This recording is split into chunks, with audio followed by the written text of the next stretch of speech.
clarify when the president's talking about doing these two pieces of legislation in tandem. Is he going to wait for both of them to land on his desk? What exactly is the timeline here? How does this play out?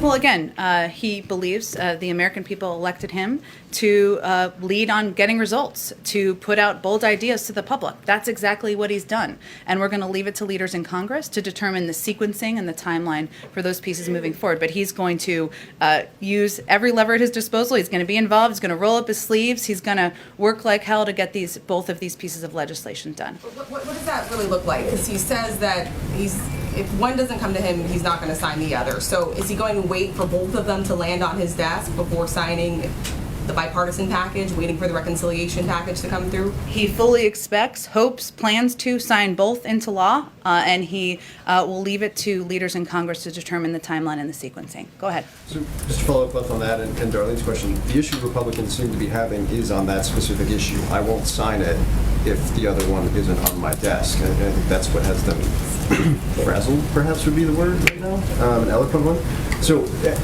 digging in on that, if leadership decides to send you the bipartisan bill, but the reconciliation bill is not done yet, the president said yesterday, I won't sign it. And that is the White House position on it? Well, let me just take a step back here, because I think the American people are quite focused on how we're getting work done on their behalf, less focused on the mechanics of the process. Now, it is up to Republicans, many of whom are the ones who have conveyed that, I think, if I'm accurate here, to decide if they are going to vote against a historic investment in infrastructure that's going to rebuild roads and railways and bridges in their communities simply because they don't like the mechanics of the process. That's a pretty absurd argument for them to make. Good luck on the political front on that argument.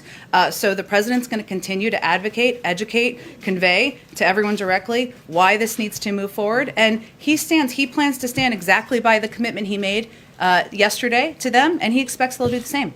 And just two more quick ones. You guys just released a readout with a call with Senator Sinema. Yeah. He's one of the lead negotiators. In that readout, the president was reiterating pretty much all of the things he said when he was standing with the senators. Mm-hmm. Was there a need for the president to reassure Senator Sinema, or was that just a normal scheduled call?